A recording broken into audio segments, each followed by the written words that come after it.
Excellencies, ladies and gentlemen, I was recounting my personal experience with the history of Tipu Sultan. I don't claim to have mastery of the subject, but certainly as a student of history, I am of course enchanted by the great statesman, anti-colonial fighter, Tipu Sultan. And when I was here, many years back, long before I assumed office, I was with Tan Sri Sai Mokhtar, and then I was attracted to this piece on Tipu Sultan.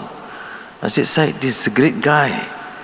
This is something not known outside India. Very little is known.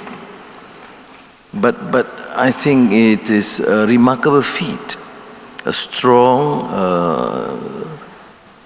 leader of the Mysore Sultanate, led a very simple life. You visit his palace, for example, is probably one of the most, or the smallest palace I have seen in my life. And in fact, I was a bit curious to know whether it is actually his palace.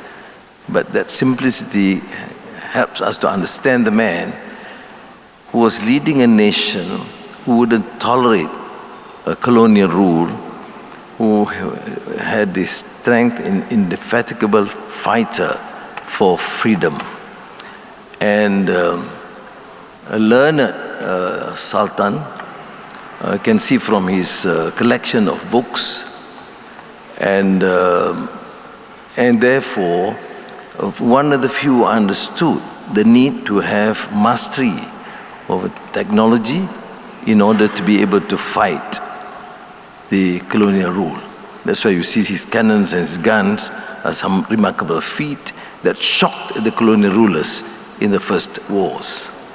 Now, so what relevance has it to be here in Malaysia? I think we are fortunate. So thank you very much, Muhammad.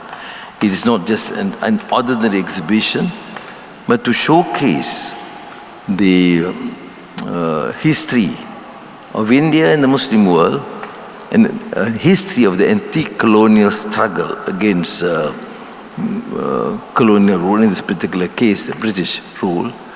His diplomatic skills with the views, sultanates, Muslims and Hindus in India, and his venture into the international diplomacy, particularly in persuading the French forces to support his struggle against the British.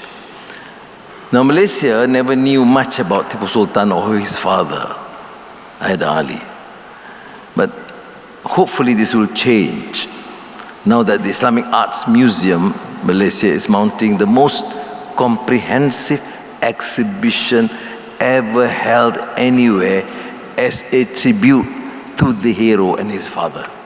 So thank you again. No, history is not necessarily very kind. In the last session we had here, I was talking about the reconstruction of Malaysian history. How one of our scholars, Hussein Alatas, emphasized the need to reconstruct history, because history cannot be written only by the winners or from the perspective of the colonial rulers. Malaysian history, as other history, is always written from the perspective of the British, essentially Western colonial rule. And of course there has been lots of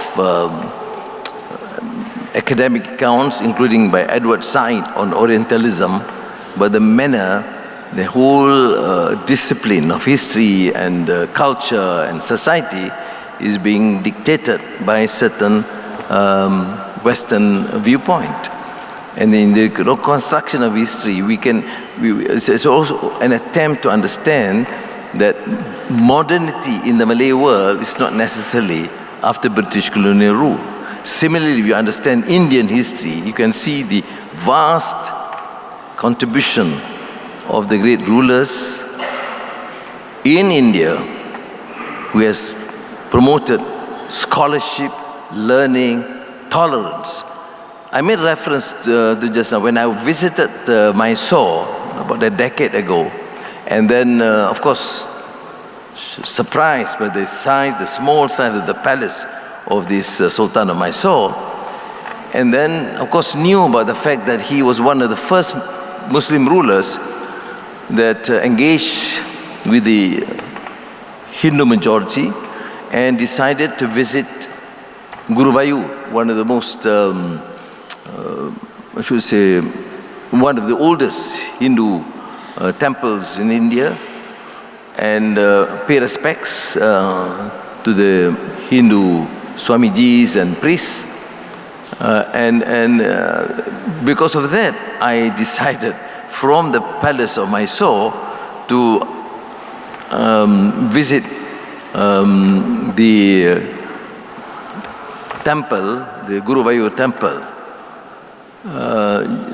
and to understand that, this is not ordinary, because it only takes leaders with such wisdom and tolerance to engage with his subjects. So I hope Malaysians take that opportunity, because it's not found in many places, in other places, at least to understand Indian history, Muslim history, history of scholarship and technology and tolerance in the figure of Tipu Sultan. Now, at this exhibition, I've been told that there are many references to Sultan's belief that it is, again, the very famous saying. In fact, I used that in some of my earlier campaigns. Better to live a day as a tiger than 100 years as a sheep. That was a Reformasi motto also.